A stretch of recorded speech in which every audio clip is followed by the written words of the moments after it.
نحمده ونصلي على رسوله الكريم اما بعد فاعوذ بالله من الشيطان الرجيم بسم الله الرحمن الرحيم ربي اشرح لي صدري ويسر لي امري واحلل عقدة من لساني يفقهوا قولي رب زدني علما رب زدني علما رب زدني علما۔ ہم نماز میں داخل ہو چکے ہیں، اس کی دعائے استفتاح ہم نے ترجمہ اور اس کی مختصر سی تفسیر آپ کے سامنے رکھی ہے۔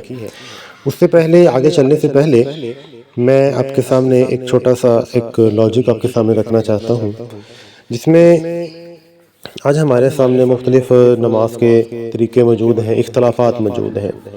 تو پہلے نمبر پہ تو یہ یاد رکھیں کہ یہ سارے کے سارے ایک فقہی اختلافات ہیں، یہ کوئی کافر اور مسلمانوں کے درمیان والے اختلافات نہیں ہیں کہ کوئی نماز اگر اس طرح پڑھے گا تو وہ اس کی نماز خراب ہو جائے گی، نہیں ہوگی، وہ کافر ہو جائے گا، یہ بات نہیں ہے۔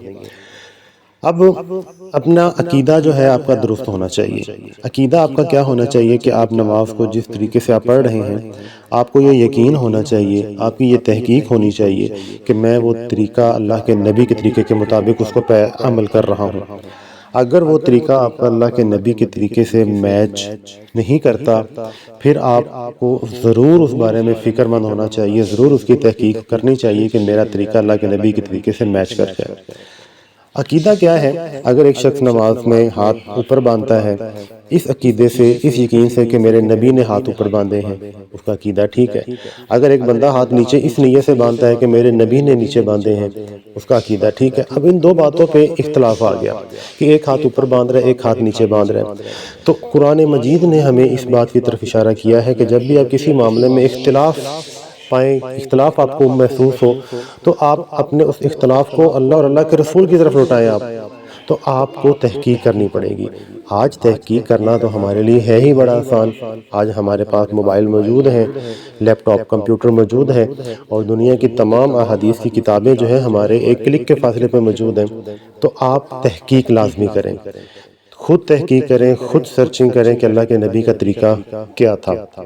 دیکھیں نا، ہمارے جو صحابہ کرام ہیں، ان کا عمل جب آپ دیکھتے ہیں، کئی ان کی مثالیں ملتی ہیں کہ انہوں نے اللہ کے نبی کے طریقے کو کس قدر خوشنودی کے ساتھ اور خوشی کے ساتھ اس کو انہوں نے اپنایا ہے۔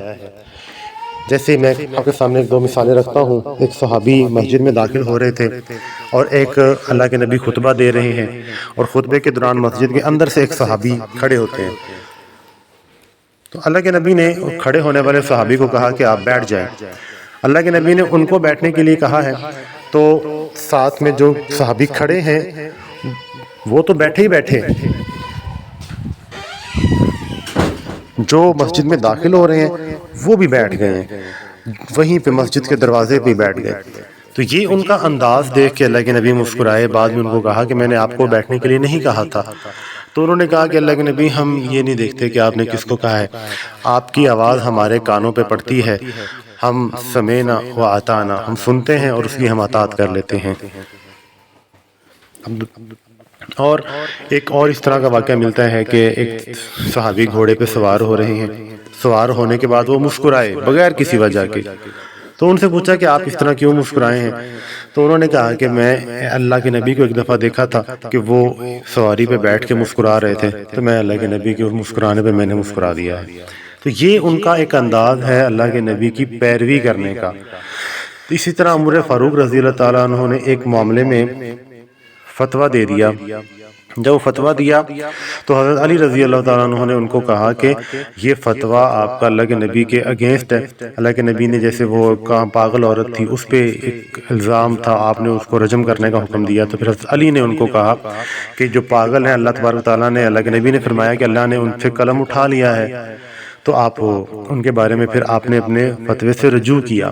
یعنی کہ ہمارے سلف صالحین، ہمارے صحابہ جو ہیں، ان سے ہمیں یہ سبق ملتا ہے کہ اگر ہماری بات، ہمارا طریقہ اللہ کے نبی کے طریقے سے الگ ہے، اور ہمیں کسی موڑ پہ آ کے پتہ چلتا ہے کہ اللہ کے نبی کا طریقہ یہ تھا، ہمیں اپنے طریقے کو چھوڑ کے اللہ کے نبی کے طریقے پہ عمل کرنا پڑے گا۔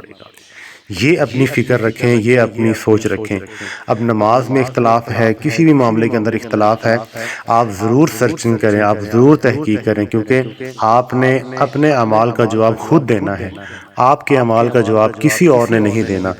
یاد رکھیں کل اگر آپ یہ کہتے ہیں اللہ کے سامنے کھڑے ہیں، اللہ کے سامنے کھڑے ہو کے اگر آپ یہ کہیں کہ یا اللہ میں نے جو یہ نماز کا طریقہ اس لیے میں نے پڑھا ہے طریقہ کہ یہ اللہ کے نبی کا طریقہ میری تحقیق کے مطابق تھا، یہ جواب اللہ کے ہاں ویلڈ ہے، اللہ کے ہاں قابل قبول ہے۔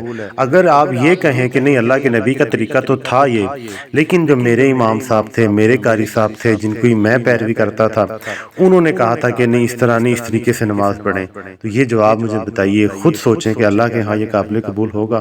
یہ ہرگز قابل قبول نہیں ہوگا۔ تو آپ نماز کا جتنا بھی ہم طریقہ میں آپ کو بتا رہا ہوں، میں صحیح حدیث کے ساتھ بتا رہا ہوں، حدیث کا ریفرنس نمبر نیچے موجود ہے، آپ اس کو سرچ کیجئے، آپ اس کی تحقیق کیجئے، پھر اس پہ آپ عمل کیجئے، کہ نہ میرے کہنے پہ عمل کریں نہ کسی اور کے کہنے پہ عمل کریں، خود تحقیق کریں گے، خود آپ اللہ کو بتانے کے قابل ہوں گے کہ اللہ ہم نے اس کتاب سے، ہم نے اس جگہ سے یہ حدیث پڑھی تھی، یہ طریقہ پڑھا تھا، اس پہ ہم نے عمل کیا ہے۔ اللہ تبارک و تعالی ہمیں صحیح سنت کے مطابق ہر عمل کرنے کی توفیق عطا فرمائے، آمین۔